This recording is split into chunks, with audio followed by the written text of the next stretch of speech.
I chose the symbolic interaction theory. It's my favorite because I find it interesting and I feel it's a huge part of everyday life, so it's easy to relate to. How we can explain the theory: people are motivated to act based on the meaning they assign to people, things, and events. Meanings are created through interpersonal context and intrapersonal context and private thought, its relation to self in society.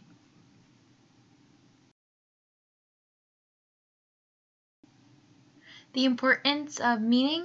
Meaning is created in interaction between others, so the goal is to create shared meaning.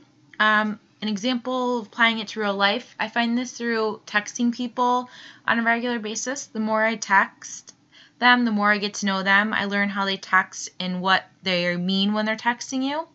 I've often found myself texting LOL or ha ha ha's to make sure my messages are taken the correct way. Oftentimes I'll find that my message is misconstrued, or I'll read someone else's message a wrong way, and we end up in a fight that no one was upset about. So I want to make sure my messages are portrayed correctly. So it's part of that process. The importance of self-concept, which is a relatively stable set of perceptions that people hold of themselves. So things like physical features, roles, talents, emotional states, values, social skills, and limits. So how would I describe myself? I would say I'm athletic, average build, very social, and can walk up to pretty much any stranger and carry on a conversation. Although from an opposite view, people tell me I am not approachable, so something I learned from interacting with other people. I'm also very confident and assertive. So throughout high school, I had people tell me they felt I was difficult to approach. They didn't know if they should hug me, say hi, not say anything. It was the way I carried myself and my facial expressions. I guess weren't very inviting. So this was new news to me. I didn't know that people felt this way about me until interacting with people. One of the reasons too, I think I am so confident in the way I carry myself is because sports coaches, my parents, as well as even on an interview, my boss had told me that I was one of the most confident people she had spoken with, and that's what she did for a living. She interviewed people on a regular basis. We were a staffing company, so that really helped to extend my confidence and show through. Those follow the assumption that individuals develop self-concept through interactions with others. The other assumption says that self-concepts provide an important motive for behavior. So according to Mead, having self forces people to construct their actions and responses rather than simply expressing them.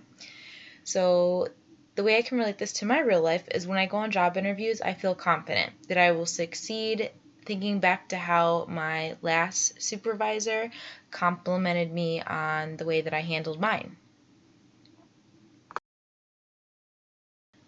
Relationships between individuals and society. So there are two assumptions.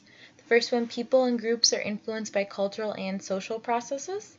And two: social structure is worked out through social interaction. So I can relate to this by every day when I get dressed for work, I make sure my tattoo, which is located on the upper portion of my back, is covered. It will be considered unprofessional if it was showing or you could see it. Along with having like your chest or your butt, making sure dresses are long enough or skirts and not too much cleavage. I want to be seen as professional. That's the way I want to be viewed, and that would be acceptable. Which is why I separate my work clothes from my everyday clothes. Another example, I tend to use profanity quite often. It was acceptable growing up in my household, so it's just kind of what I'm used to and what I've been around. My boyfriend, however, is embarrassed when I use it anytime we're in public. They usually ask me to tone it down depending on where we're at and what we're doing. And most people would frown upon this in public or even using it in general.